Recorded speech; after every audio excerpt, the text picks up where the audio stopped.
The oldest brewery in America happens to be here. That barrel can hold about 13 and a half cases of beer and would be the closest kind of beer we have to an IPA. Would you like premium? Today we're taking a road trip.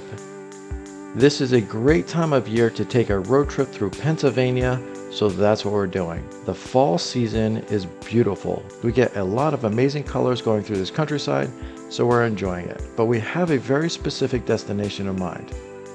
If you've never heard of Pottsville, Pennsylvania, we're excited to tell you about it now. But first we have to get there, and it's not that bad of a drive. We do go through a couple of little towns in Pennsylvania that are adorable, and we are enjoying the trip. We don't want to get stuck in traffic, and we do want to get to our destination before close of business day for a very specific reason. So we're going to keep on going, passing by all these beautiful locations. Pottsville, Pennsylvania is one of those small towns with a lot of history. But the reason we're here is because the oldest brewery in America happens to be here. This is a hometown of Yuengling Brewery. We're going to go check it out and take you along with us. When we first got here, we went immediately to the Yuengling factory because we were running out of time and wanted to get in before the last tour started. Once you arrive here, the first thing you're going to want to find is the old Yuengling ice cream building. The reason for that is because this is where all the tours start from. It's also the gift shop, so we're going to go inside and explore for a little bit.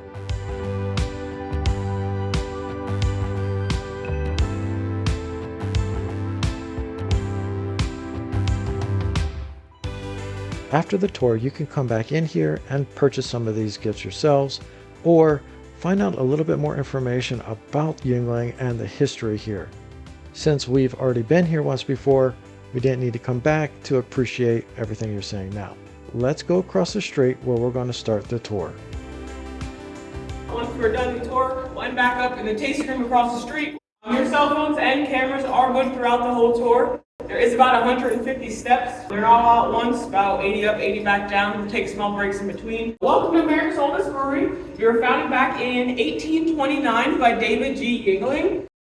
We produce 10 year-round beers, 2 seasonal. Year-round, you have lager, flagship brand, almost 80% of the market today. So that's what everyone knows about. We have the light version of that called light lager. We have 4 beers that are not advertised that a lot of people don't really know exist. Those 4 beers would be Lord Chesterfield Ale, Porter, Premium, and Premium Light. They're not advertised, they're kind of like our older recipes, they tend to stay close to home here. As you can see, we're right here in the middle of town. There's not really much room for expansion for us. We are the historic brewery, but Mill Creek and Tampa each could cover over 1.7 million barrels a year. Here at this historic brewery, we're only capable of about 300,000 barrels a year. So we are much smaller here. The guys work Monday to Friday, 1 staggered shift.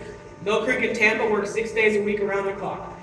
5 to 6 guys that work down here in this room, we say back in the day, and they fill these big 31-gallon barrels. We say that barrel can hold about 13 and a half cases of beer. It's a little bit over 200 pounds once it's fully full. Today, we only use half barrels and quarter cylinders. They look like that, just a little bit slimmer. Half handles get filled from the top.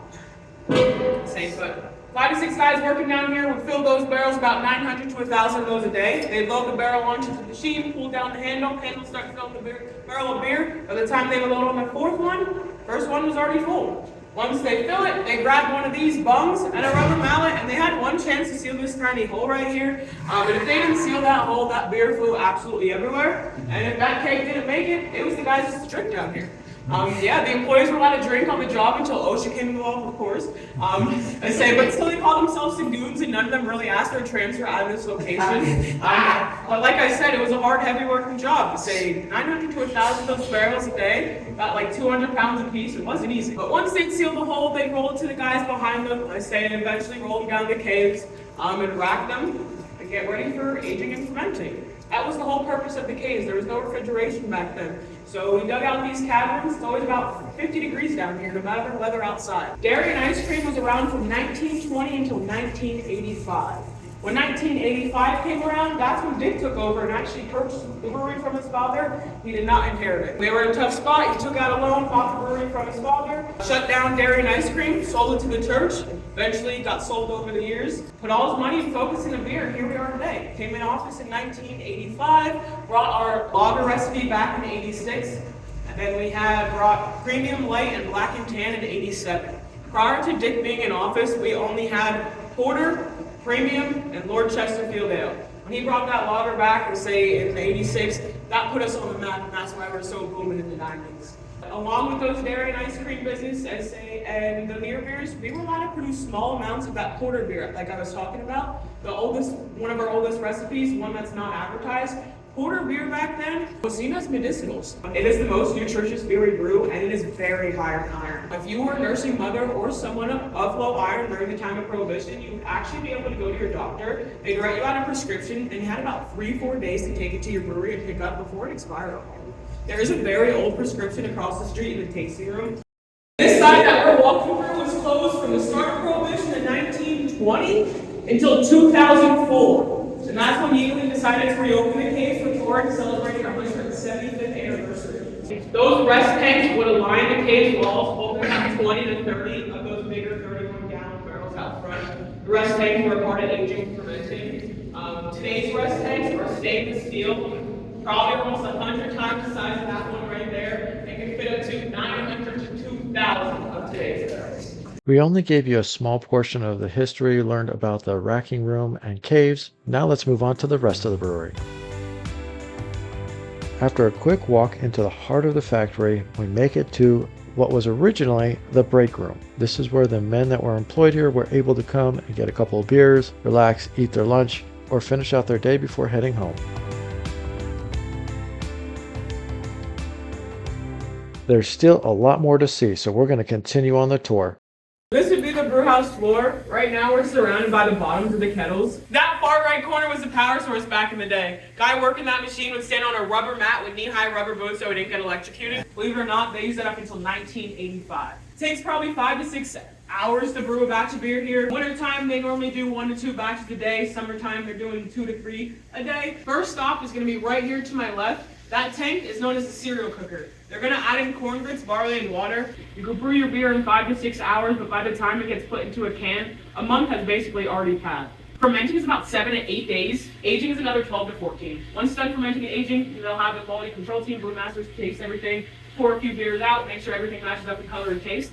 And if it does, they'll pump it down in a place called the government cellar. Government cellar basically is just smaller vats that fill the cans and bottles that go around in a bottle shop. But from aging and fermenting to the government cellar, it flows through the pipes and through a meter. And that meter will measure all beer that's going through this place and going to go out the door. And it is taxed before it leaves this place right here. We do still actively brew from this plant. We have to continue to keep brewing here and production rolling from this facility to keep our name as America's oldest brewery. If we were to shut down production here, we would lose that name. Mill Creek and Candler do not count for us. So like I said, we're much smaller here, and they only brew 5 beers in a 12-ounce can. Our lines here are for 12-ounce cans and quart-sized bottles. Quart-sized bottles, you don't see them too often. We have not produced them in close to almost 2 years now. So we are the bottle shop is basically the candy shop. 99% canning. We only brew lager, light lager, premium light, and flight in a 12-ounce can from this location. So if you live on the East Coast, up north or far down south to about Kentucky, you drink one of those 5 beers in a 12-ounce can, you get your beer straight from here. Anything else comes from across town, Mill Creek, about 2 miles away. The copper kettle makes it very difficult for the employee to work, especially with the sunlight glaring off the kettle. They installed the stained glass ceiling that you're at eye level with right now. If you bend down and look up, you'll be able to catch it. It's here on the inside. That stained glass is only ever removed once to replace the copper kettle with that stainless steel kettle we have today. Out in front, you're going to see 3 murals to the far left. Those are the men working to repair the old cooper barrels in the cooper shop. They used to make repair the barrels to the stainless steel kettle, take the can along. Blue shirt sitting down is actually the artist who painted the murals and put himself right in there. To the right, you see 6 visible women. They aren't too happy to show up every day. They wear those big heavy gowns in 100-degree weather, washing bottles at the top of the building here for a little bit of money while everyone else got to drink on the job. To the right, extra excited, he's holding a bottle of winter beer. Winter beer was our first brew after Prohibition. Winter as in we had finally won. It takes about 14 to 21 days to age and ferment your beer. Here in Tulsa, it's happened to be a miracle because 1 minute after Prohibition had ended, there was a whole truckload of that winter beer sent off to the White House. That first batch of beer did get hijacked and never made it to FDR. But they waited for a few days for everything to calm down, sent FDR a couple more cases. He did receive the second batch of Yuengling winter beer we had. Behind me is the government cellar. Like I said, there's a meter in there that measures all the beer that comes through, and there's smaller bags that fill the cans that go around the bottle shop.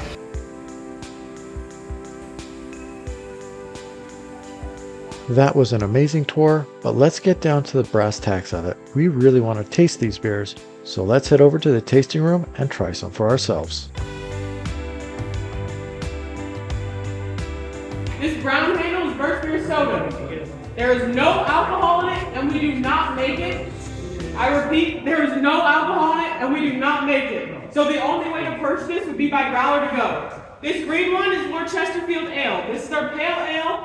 The hoppiest beer we produce, and would be the closest kind of beer we have to an IPA. Premium is going to be basic Pilsner style beer. No bells and whistles to it. It's as simple as it gets. Porter then would be the darkest but most nutritious beer we brew. It's going to be a lot smoother than a lot of other porters and stouts you'll find on the market. What would you like? This has been an amazing adventure, and we were really happy you could join us. We also took a little drive around the town after our tour because we love small towns like this. We'd love to know what you guys think of small towns like this as well, so leave a comment below. If you like this video, make sure you hit that like button. And if you're not subscribed, hit the subscribe button and ring the bell for notifications so that you can continue to follow along with us as we continue on this adventure. And as always, squeeze the day and be well.